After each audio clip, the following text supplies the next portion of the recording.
Frères et sœurs en Christ, bonjour. Dans ces temps de la fin où nous sommes, la parole de Dieu, qui est parole vivante à travers les âges, nous éclaire plus que jamais.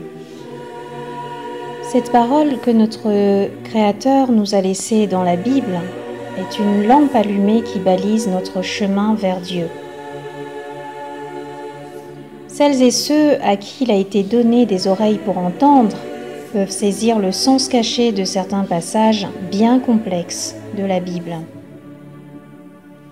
Pour avoir ces oreilles-là, qui sont les oreilles de l'Esprit, ces oreilles données par l'Esprit Saint pour entendre ce qui ne s'entend pas, il nous faut ouvrir nos cœurs, ouvrir notre porte à Jésus qui frappe inlassablement, ouvrir notre porte à Jésus qui nous demande sans cesse à entrer dans notre cœur, dans notre vie, pour nous sauver et nous enseigner les réalités d'en haut.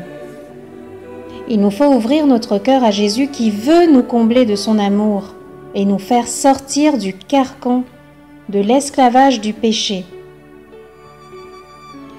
De nos jours, mes frères et sœurs, beaucoup d'entre nous se posent une question qu'avaient déjà posée les apôtres à Jésus.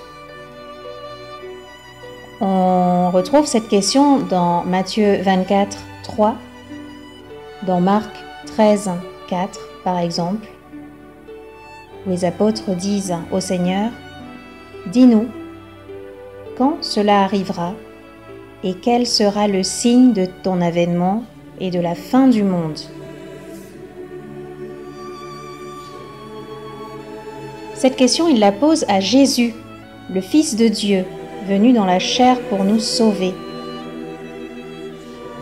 Mes frères et sœurs, il est plus que temps d'ouvrir nos Bibles et de scruter la parole de Dieu, de veiller, de prier et de jeûner pour demander à Dieu de nous conduire par son Esprit Saint. Seigneur, ici, je voudrais te demander, Seigneur Jésus, de nous accompagner dans cette réflexion, de nous guider. Seigneur, que ce ne soit pas moi qui parle à mes frères et sœurs, mais que ce soit toi qui t'exprimes pour eux, pour nous, en cet instant. Dans sa réponse à cette question posée par les apôtres, Jésus nous a dit, entre autres en Matthieu 24, verset 15, « Lorsque vous verrez l'abomination de la désolation dont a parlé le prophète Daniel établi en lieu saint, que celui qui lit fasse attention. » Que celui qui lit fasse attention. J'entends ici pas mal de choses, mais celle qui me semble essentielle, c'est ceci. Lorsque vous verrez l'abomination de la désolation, priez. Priez pour demander à l'Esprit Saint de vous donner l'intelligence pour voir ce qui ne se voit pas, entendre ce qui ne s'entend pas, percevoir ce qui ne se perçoit pas dans le monde physique, avec les yeux et les oreilles de la chair. J'entends dans cette phrase de notre Seigneur, priez pour demander à l'Esprit Saint de vous montrer ce qui se passe réellement dans ce monde, ces réalités que vous ne voyez pas et qui font couler beaucoup de sang, qui perdent beaucoup d'âmes, ces réalités qui perdent un nombre incalculable d'âmes. J'entends dans ce que nous dit Jésus, « Lorsque vous verrez l'abomination de la désolation établie en lieu saint, que celui qui lit fasse attention. » J'entends également donc dedans, prier pour demander à Dieu, à l'Esprit de Dieu, à l'Esprit de sagesse et d'intelligence, de vous montrer et de vous enseigner les réalités d'en haut car l'heure de ma venue est plus proche que jamais. J'entends prier, mes enfants. Priez pour demander à l'Esprit Saint de vous donner la force d'endurer, de vous accompagner pendant les heures dures qui arrivent sur la terre. J'entends aussi « Repentez-vous » pendant ces dernières heures où je suis avec vous comme roi de miséricorde, car bientôt j'arrive comme juge juste. Je vous ai montré ce qui chez vous m'a déplu. Repentez-vous. Bientôt il sera trop tard. Je reviendrai comme juge juste. Le temps de la miséricorde sera terminé. Repentez-vous. Dans 2 Thessaloniciens 2, versets 3 et 4, Saint Paul nous dit « Prenez garde, que personne ne vous séduise en le sens trompé, d'aucune manière, car il faut que l'apostasie soit arrivée auparavant et qu'on ait vu paraître l'homme impie, le fils de la perdition, l'adversaire qui s'élève au-dessus de tout ce qu'on appelle Dieu ou de tout ce qu'on adore. Il va jusqu'à s'asseoir dans le temple de Dieu, se proclamant lui-même Dieu. 2 Thessaloniciens 2, 3 et 4.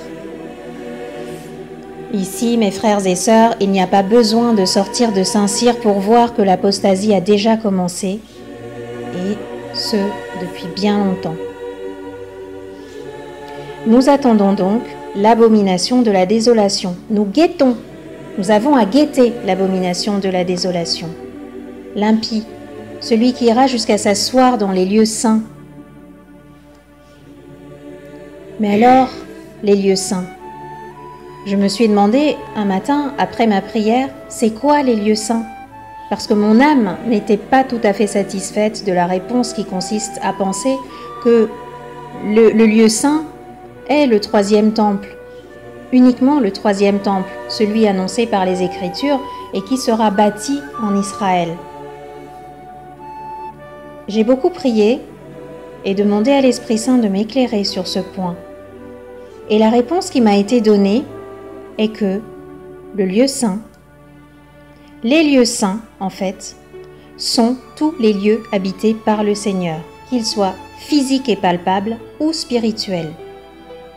Alors, c'est quoi ces lieux saints? J'ai pu en lister 3.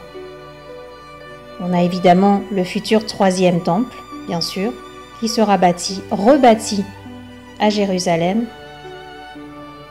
On a les églises et les temples où les chrétiens vont prier.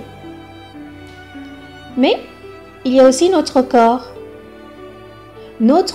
à nous, chrétiens, qui est le corps du Christ, la future Jérusalem céleste, qui est aujourd'hui éclipsée, ou en tout cas en train de s'éclipser.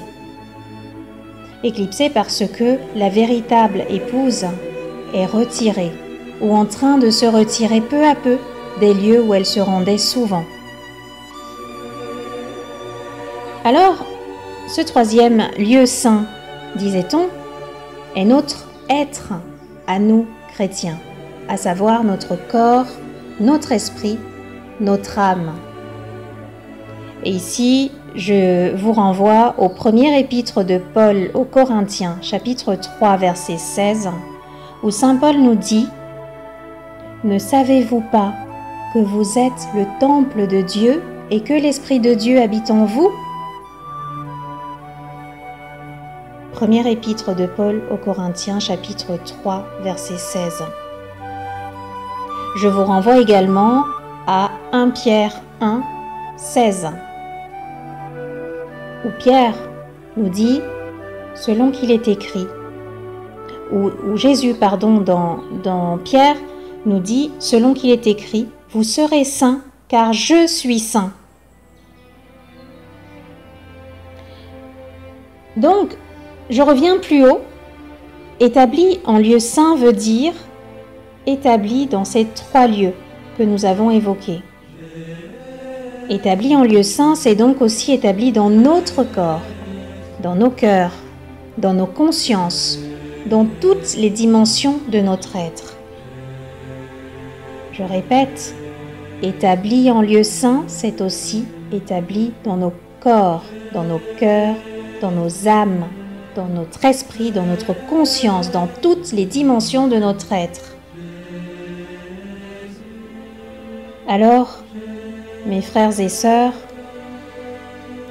qu'est-ce qui peut être établi dans la conscience, dans l'âme du temple de Dieu, dans l'être du temple de Dieu, et qui peut avoir un lien avec l'abomination de la désolation? C'est la question que je me suis posée. Et là, l'image que j'ai reçue m'a frappée et m'a renvoyée à un autre texte. Ici, je voudrais vraiment insister sur un point, c'est que la lecture de la Bible doit vraiment se faire de manière transversale et accompagnée de l'Esprit Saint.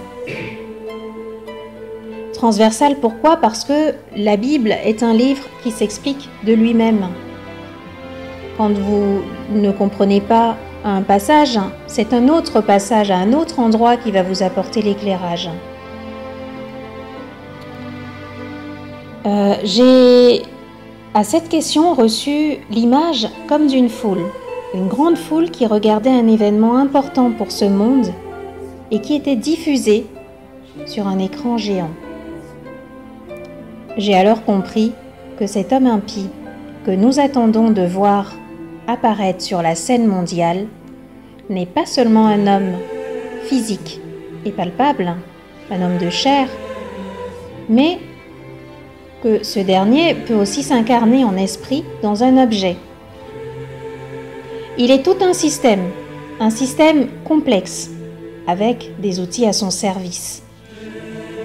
Donc, mes frères et sœurs, nous avons à faire attention à un homme impie à venir, mais aussi à son esprit déjà présent dans ses outils. Outils qu'il utilise pour tenter d'asseoir sa domination. Outils qu'il utilise pour tenter de nous tromper, de nous séduire, de nous berner. Saint Paul nous disait dans 2 Thessaloniciens 2, versets 3 et 4, « Prenez garde à ce que personne ne vous séduise. » Je répète ce que je disais plus haut, séduise, ici, c'est dans le sens tromper.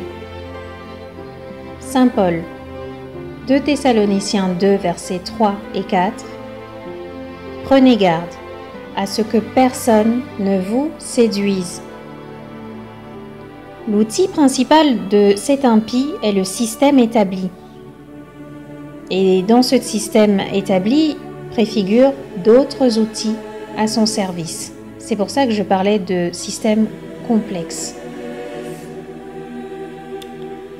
On évoquera ici les écrans de manière générale et plus particulièrement la télé.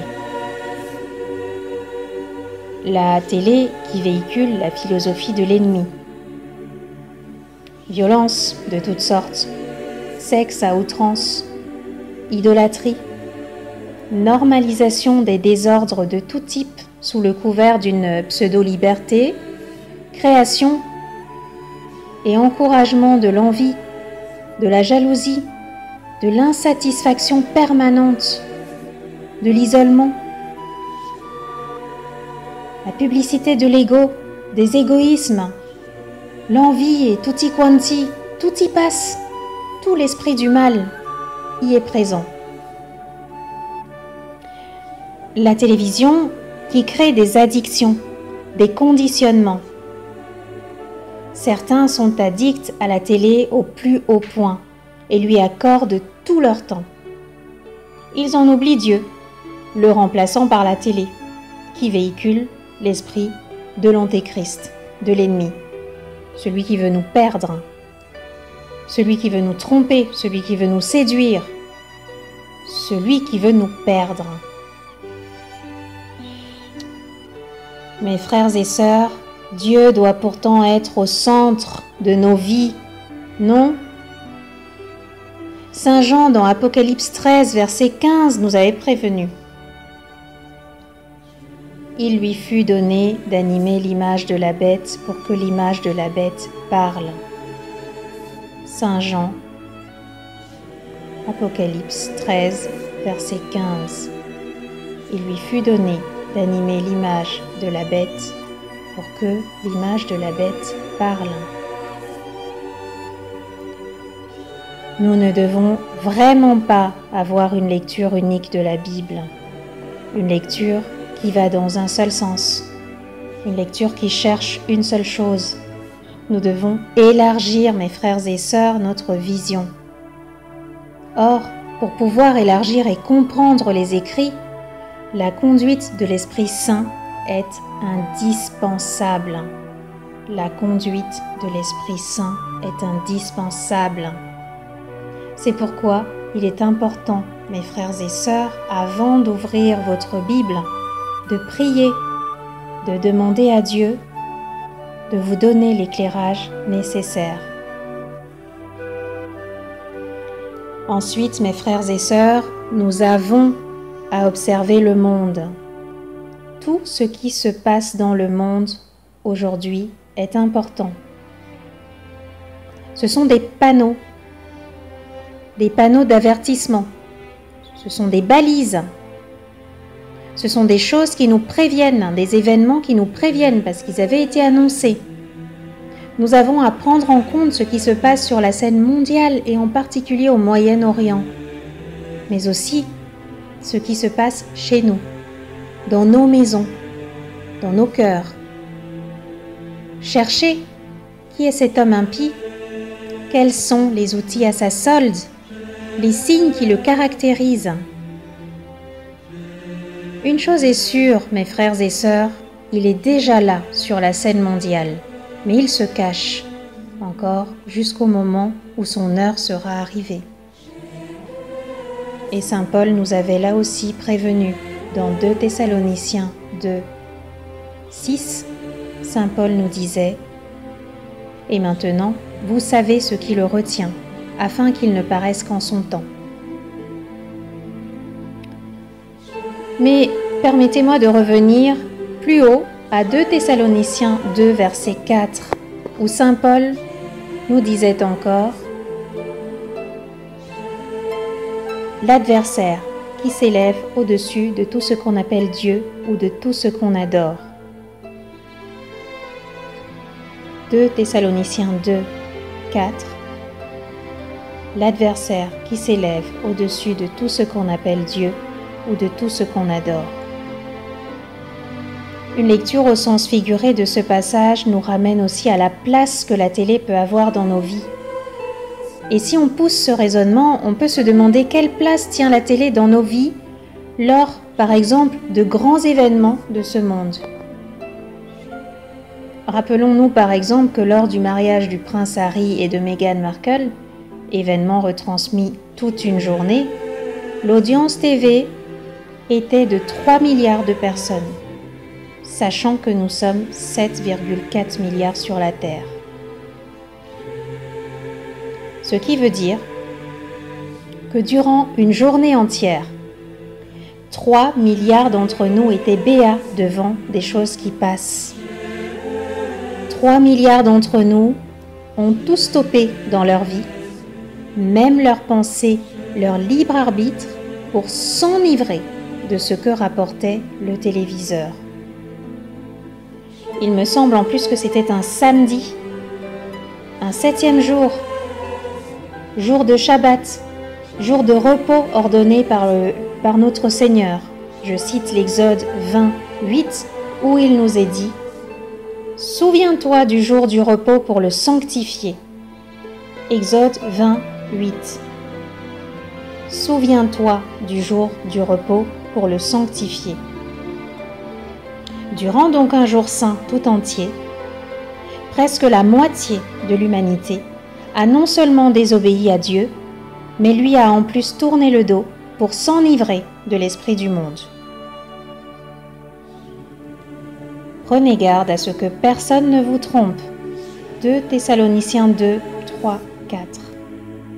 3 et 4.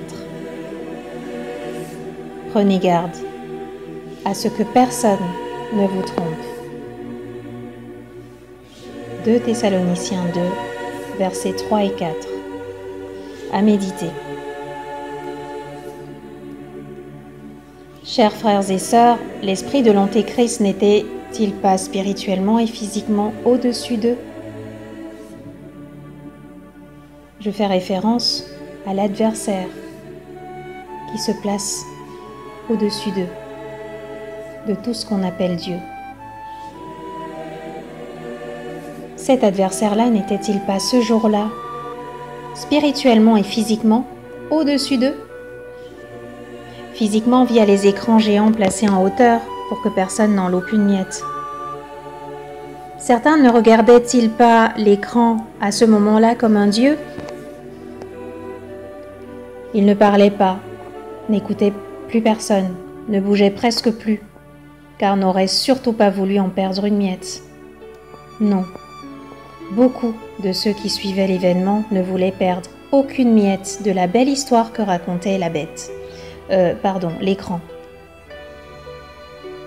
Prenez garde, mes frères et sœurs, à ce que personne ne vous trompe. 2 Thessaloniciens 2, versets 3 et 4.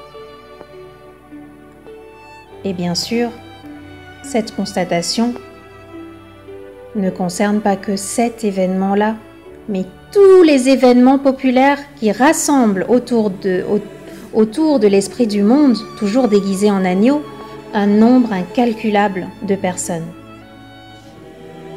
Ici, je voudrais répéter l'avertissement de Jésus en Matthieu 24, 15. Lorsque vous verrez l'abomination de la désolation établie en lieu saint, tous les lieux saints, nos corps et nos cœurs compris, que celui qui lit fasse attention. Mes frères et sœurs en Christ, si vous êtes tombés sur ce message, sachez que ce n'est pas un hasard. Si vous êtes là, c'est que ce message vous concerne. Préparez-vous au retour de notre Seigneur. Préparez vos enfants. Nous sommes responsables d'eux et nous avons à passer des messages aux plus jeunes pour les préparer, les former. Mes frères et sœurs, si vous entendez ce message, vous ne pourrez pas dire que vous n'étiez pas au courant, que personne ne vous avait prévenu. Dans Deutéronome 4, versets 1 et 2, Dieu nous dit « Maintenant Israël, écoute les lois et les ordonnances que je vous enseigne. Mettez-les en pratique afin que vous viviez et que vous entriez en possession du pays que vous donne l'Éternel, le Dieu de vos pères. Vous n'ajouterez rien à ce que je vous prescris et vous n'en retrancherez rien. Mais vous observerez les commandements de l'Éternel, votre Dieu, tels que je vous les ai prescrits. Vous observerez les commandements de l'Éternel, votre Dieu, tels que je vous les ai prescrits. » Frères et sœurs, Jésus, notre Seigneur, notre Sauveur, est à la porte. Il vous appelle encore une fois. Frères et sœurs, l'heure est proche. Préparez-vous pour le second avènement. Le Seigneur revient. Je voudrais encore citer Jean 7, 37, où Jésus nous dit encore « Si quelqu'un a soif, qu'il vienne à moi et qu'il boive. » Dans Ecclésiaste 1, 8, 14, il nous est dit « Toutes choses sont en travail au-delà de ce qu'on peut dire. L'œil ne se rassasie pas de voir et l'oreille ne se lasse pas d'entendre. » Enfin, je voudrais citer à nouveau Saint Paul, qui dans 1 Thessaloniciens 4, verset 17, nous a dit. Ensuite, nous les vivants, qui serons restés, nous serons tous ensemble enlevés avec eux sur des nuées à la rencontre du Seigneur dans les airs, et ainsi nous serons toujours avec le Seigneur. 1 Thessaloniciens 4, 17. Ensuite, nous les vivants, qui serons restés, nous serons tous ensemble enlevés avec eux sur des nuées à la rencontre du Seigneur dans les airs, et ainsi nous serons toujours avec le Seigneur. Saint Paul nous parle de l'enlèvement, des chrétiens, mais pas de tous les chrétiens. Mes frères et sœurs, ne seront enlevés que les chrétiens qui se seront préparés. Ne seront enlevés que les vierges sages. Mes frères et sœurs en Christ, si vous lisez ces lignes, ne prenez surtout pas peur, ce n'est pas le but. Si vous lisez ces lignes, si vous entendez ces lignes, c'est parce que Jésus vous aime. Que vous ayez le message écrit ou le message audio, sachez que c'est parce que Jésus vous aime, ce n'est pas pour vous faire peur. Il voudrait que vous vous mettiez en ordre selon les lois de Dieu pour vous rapprocher de lui. Jésus, mes frères et sœurs, vous appelle encore pour vous sauver, pour vous épargner ce qui arrive sur la terre. N'oubliez pas, c'est nous qui avons besoin de Jésus et non l'inverse. Voici que je frappe à ta porte, dit-il. Ouvre-moi ton cœur pour que j'entre et que je fasse en toi ma demeure. Repens-toi. Frères et sœurs,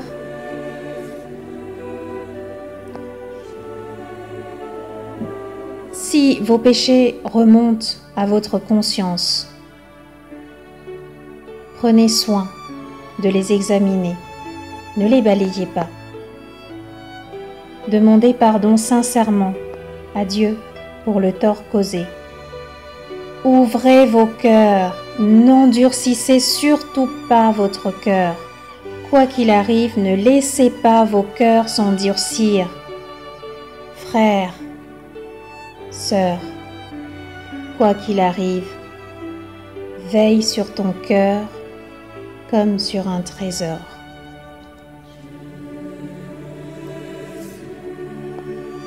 Ces paroles, mes frères et sœurs, ne visent en aucun cas à faire peur, mais à vous préparer.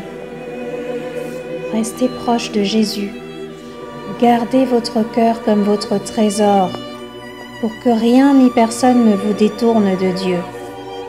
Jésus est le seul Sauveur, il n'y en a pas d'autre. Jésus est le seul chemin qui mène à Dieu.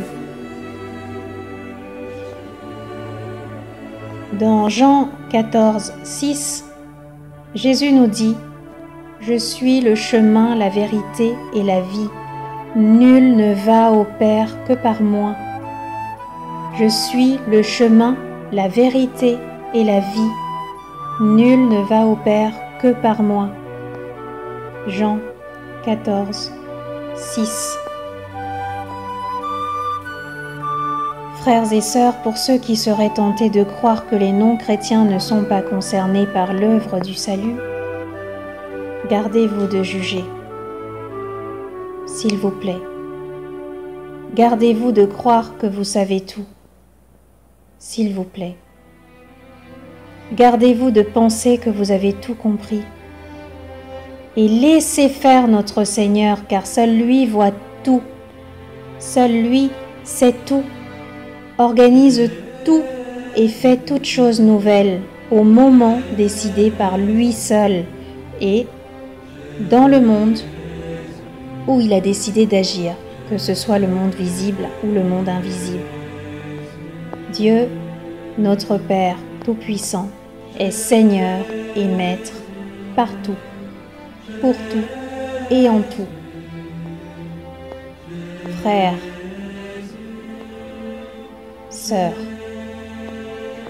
ne juge pas ton prochain. Là, je vous renvoie à Matthieu 7, versets 1 et 2.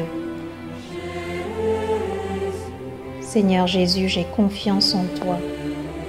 Transforme-moi. Je crois et j'espère en ta miséricorde infinie. Par ton élixir de vie, donne-moi la vie. Amen.